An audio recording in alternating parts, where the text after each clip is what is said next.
Right breaking చూస్తున్నాం. పాఠశాల భవనం పైకప్పు పెచ్చులు ఊడిపడి విద్యార్థినికి తీవ్ర గాయాలయ్యాయి. ఈ ఘటన వికారాబాద్ జిల్లా మున్నూరు సోమారం గవర్నమెంట్ స్కూల్లో చోటు చేసుకుంది. 1వ తరగతి చదువుతున్న శిరీషపై పెచ్చులు ఊడిపడడంతో ఆమె తల, చెవి, కాళ్లకు గాయాలయ్యాయి. సకాలంలో స్పందించిన ఆ పాఠశాల ఉపాధ్యాయులు తల్లిదండ్రులతో కలిసి ఆసుపత్రికి తరలించారు. డాక్టర్ రాజశేఖర్ ఆ బాలికకు చికిత్స అందిస్తున్నారు.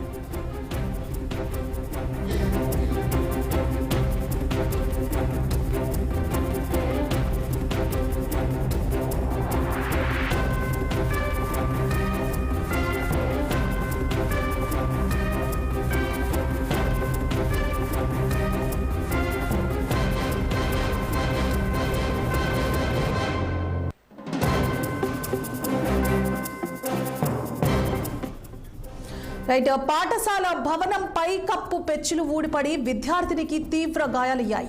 ఈ ఘటన వికారాబాద్ జిల్లా మున్నూరు సోమారం గవర్నమెంట్ స్కూల్లో చోటు చేసుకుంది. 1వ తరగతి చదువుతున్న శిరీషపై పెచ్చులు ఊడిపడడంతో ఆమె తల, చెవి, కాళ్లకు గాయాలయ్యాయి. సకాలంలో స్పందించిన ఆ పాఠశాల ఉపాధ్యాయులు పాఠశాల భవనం పైకప్పు పెచ్చులు ఊడిపడి విద్యార్థినికి తీవ్ర గాయాలయ్యాయి. ఈ ఘటన వికారాబాద్ జిల్లా మున్నూరు సోమారం గవర్నమెంట్ స్కూల్లో చోటు చేసుకుంది. 1వ తరగతి చదువుతున్న శిరీషపై పెచ్చులు ఊడిపడడంతో ఆమె తల, చెవి, కాళ్లకు గాయాలయ్యాయి. సకాలంలో స్పందించిన ఆ పాఠశాల ఉపాధ్యాయులు తల్లిదండ్రులతో కలిసి ఆసుపత్రికి తరలించారు.